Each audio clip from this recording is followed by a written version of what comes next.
And good evening बच्चों। तो last video के अंदर हमने chapter number 1 a letter to God को कंप्लीट डिटेल में हमने समराइज़ किया था। तो उम्मीद है कि आपको वो वीडियो ज़रूर पसंद आई होगी, आपको ये चैप्टर समझ में आया होगा। इस वीडियो के अंदर हम डिस्कशन करने वाले हैं अपने क्वेश्चन आंसर्स के बारे में। अगर किसी ने वो वीडियो नहीं देखी होगी तो मैं लिंक डिस्क्रिप्शन में डाल दूँगा, आप वहाँ से ज़रूर इसको पढ़ सकते हैं। तो फिलहाल अभी हम क्वेश्चन आंसर्स की स्टार्टिंग करते हैं। तो पहला है हमारे पास में, सबसे पहला जो क्वेश्चन है हमारे पास में ओरल कॉम्प्रिहेंशन चेक का फर्स्ट क्वेश्चन है। क्या है देखो, what did Lencho hope for. जो लेंचो है, लेंचो मतलब हमारा जो मेन कैरेक्टर है, वो किस लिए क्या होप कर रहा था वो, ठीक है। तो हमारा मेन आंसर बनेगा the Lencho hoped for rain for his crops. वो अपने क्रॉप्स के लिए बारिश का वेट कर रहा था, क्योंकि आप सभी को पता है कि बारिश के आ जाने के बाद में उसका जो क्रॉप है, उसकी जो फील्ड है वो और भी ज़्यादा अच्छी होने वाली थी, ऐसे उसने सोचा था, ठीक है। नेक्स्ट क्वेश्चन क्या है, why did Lencho say that the rain drops were like a coin. उसने ऐसे क्यों बोला था कि जो उसकी रेन ड्रॉप्स है वो ऐसा लग रहा था जैसे कोई नए सिक्के हैं, नए कॉइन्स हैं।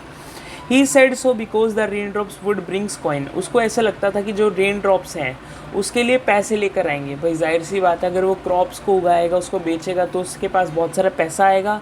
और ये भी एक रीज़न हो सकता है कि जो रेन ड्रॉप्स हैं उसको ऐसा लगता है जैसे कॉइन्स बरस रहे हैं उसके लिए, ठीक है। थर्ड क्वेश्चन क्या है, how did the rain changes. किस तरह से रेन जो है चेंज हो गई थी हेल स्टॉर्म के अंदर, कन्वर्ट हो गई थी हेल स्टॉर्म के अंदर। आपने चैप्टर में पढ़ा होगा और मैंने भी पढ़ाया होगा, तो चैप्टर के अंदर हेल स्टॉर्म में किस तरह से कन्वर्ट हो गई थी। What happens to the Lencho's field. Lencho की फील्ड को उसके बाद में क्या हुआ था। The rain changes into hail storm. जो रेन है धीरे धीरे, पहले तो बारिश पड़ रही थी, बारिश गिर रही थी, फिर कन्वर्जन होने के बाद में कुछ टाइम के बाद में वो हेल स्टॉर्म में कन्वर्ट हो गया था। It completely destroyed the Lencho's field. वो उसने लेंचोस की फील्ड को बिल्कुल ही डिस्ट्रॉय कर दिया, ख़त्म कर दिया था, ठीक है बच्चों। नेक्स्ट क्वेश्चन है, what were the Lencho's feelings when the hail storm stop. अब लेंचो के अंदर क्या भावना आई थी, क्या फीलिंग आई थी जब वो उसकी जो फसल है वो ख़राब हो गई थी हेल स्टॉर्म की वजह से, ठीक है।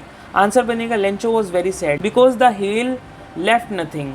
जब ओले गिरते हैं कहीं पे भी तो सब कुछ बंजर कर देता है, तो उसी के साथ में ऐसा हुआ था कि जो उसका खेत था वो बिल्कुल ख़राब हो चुका था। ही thought he would go hungry that year. उसको ऐसा लग रहा था अब वो बर्बाद हो जाएगा, भूखमरी का शिकार हो जाएगा, क्योंकि उसके पास ना तो पैसे हैं, ना ही उसके पास में इतना टाइम रह पाएगा कि अब वो नई फसल को उगा पाए।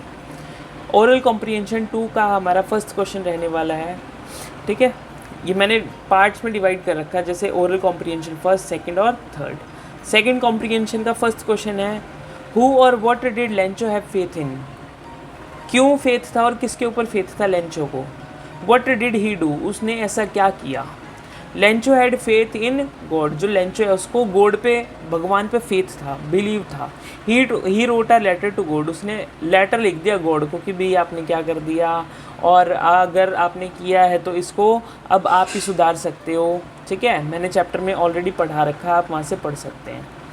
सेकेंड क्वेश्चन है, who wrote the letter. Letter किसने लिखा था। अब हमें ये पता है कि पोस्ट मास्टर जो है वो इतना दयालु था कि उसने लिखा था, उसका पढ़ने के बाद में रिप्लाई ज़रूर दिया था। तो बस यही क्वेश्चन में पूछ रखा है। तो लेटर किसने लिखा था, the post master read the letter, ठीक है। लेटर तो लेंचो ने लिखा था, लेकिन पोस्ट मास्टर ने रीड किया था उस लेटर को। थर्ड क्वेश्चन है, what did the post master do then. उसके बाद में पोस्ट मास्टर ने क्या किया। The post master did not want to break the Lencho's faith. अब जो पोस्ट मास्टर है वो लेंचो के फेथ को बिल्कुल भी तोड़ना नहीं चाहता था, तो उसने अपने एम्प्लॉयज़ के साथ में मिलकर कुछ 70 पैसोस के आसपास में, 70 पैसोस के आसपास में कलेक्ट किए थे और लेंचो को भेज दिए थे, ठीक है बच्चों।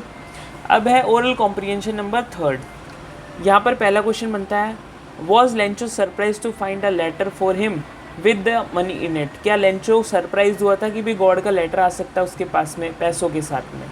तो आंसर आपका बनेगा no, Lencho was not at all surprise. Lencho को ऐसा बिल्कुल भी सरप्राइज जैसा कोई फीलिंग नहीं आता, क्योंकि उसको बिलीव था, फेथ था कि गॉड उसकी ज़रूर हेल्प करेंगे।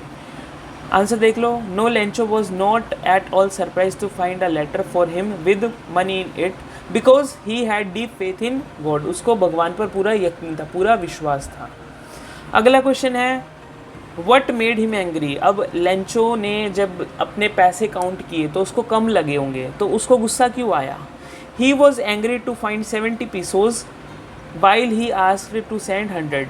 अब उसने गॉड को बोला था कि आपने जो मेरे लिए नुकसान किया है या जो मेरा नुकसान हुआ उसकी भरपाई करने के लिए मुझे 100 पैसों की ज़रूरत है, बट बदले में उसको मिलते कितने, सिर्फ 70 पैसों। तो इसलिए वो थोड़ा सा गुस्से में है कि क्या पता है पोस्ट मास्टर और जो इसके एम्प्लॉयज़ हैं इन्होंने खा लिए, ऐसा उसको लग रहा था, भ्रम था ऐसा।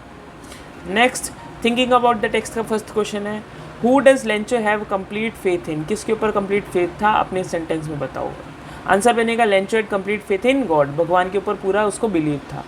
और हमें कैसे पता लगता है, अकॉर्डिंग टू आवर चैप्टर जो इस सेंटेंस बनेगा क्या है, the God of the help of God whose eyes as, ये आप पढ़ सकते हो बच्चों, ठीक है।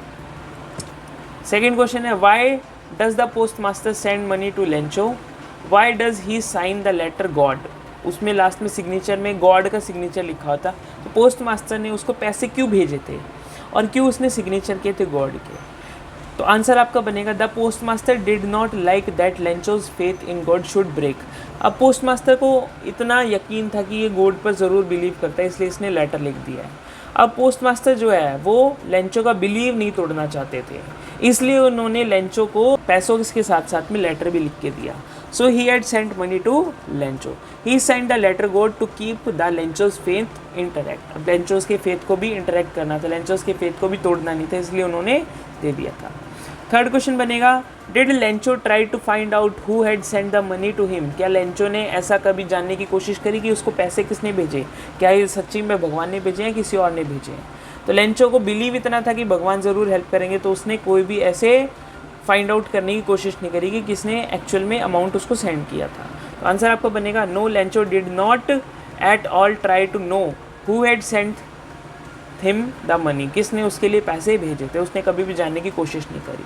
Because he was certain that it was a God who sent him the money, he had deep faith in God, उसको ऐसा लगा था जैसे ये पैसे जो हैं भगवान ने भेजे और वो भगवान पर बहुत ज़्यादा बिलीव करता था। ठीक है बच्चों, आज का लास्ट क्वेश्चन रहने वाला है, इस चैप्टर का लास्ट क्वेश्चन है, who does Lencho think has taken the rest of money, Lencho को ऐसा क्यों लग रहा था कि पैसे किसी ने लिए हैं या किसने लिए होंगे, ऐसा क्यों उसको बिलीव था। What is the irony in the situation, क्या ये सिचुएशन हो सकती है, आप अपने हिसाब से बताओ। लेंचो थिंक्स दैट, आंसर बनेगा Lencho thinks that the employees of the post office have taken the rest of the money, Lencho का ऐसा लगा था जो पोस्ट ऑफिस वाले लोग हैं उन्होंने ही उसकी मनी को 30 पैसों को ले लिया है। The irony is that the employees of the officer did a Nobel task, बहुत अच्छा काम किया था। आयरनी ये थी, हमारा मानना ये है कि उन्होंने अच्छा काम किया था लेंचो की हेल्प करके। दे डिज़र्व एप्रिसिएशन, उनको एप्रिसिएशन मिलना चाहिए था, उनकी प्रशंसा होनी चाहिए थी, लेकिन लेंचो ने ऐसा सोचा कि भाई ये पैसे तो उन्होंने चोरी कर लिए हैं, इसलिए लेंचो ने उनको क्या बोला, क्रुक्स बोल दिया। क्रुक्स बोलते हैं जो बंदा डिसऑनेस्ट होता है, डिसऑनेस्ट होता है अपने काम के प्रति, उसको बोलते हैं क्रुक्स। ये आपका वर्ड मीनिंग में आ सकता है। आई होप बच्चों आपको ये चैप्टर समझ में आया होगा। इस चैप्टर के हमने क्वेश्चन आंसर्स भी कंप्लीट कर लिए और साथ में समरी भी डिटेल में पढ़ लिया। मैं समरी वाला पार्ट डिस्क्रिप्शन बॉक्स में ज़रूर मेंशन कर दूंगा, वहाँ से ज़रूर पढ़ सकते हैं। हम मिलते हैं इसके नेक्स्ट वीडियो के अंदर अगले चैप्टर्स के साथ में, किसी नए सब्जेक्ट के साथ में। तब तक के लिए टेक केयर बच्चों, पढ़ते रहें, keep grinding yourself, bye bye, have a nice day.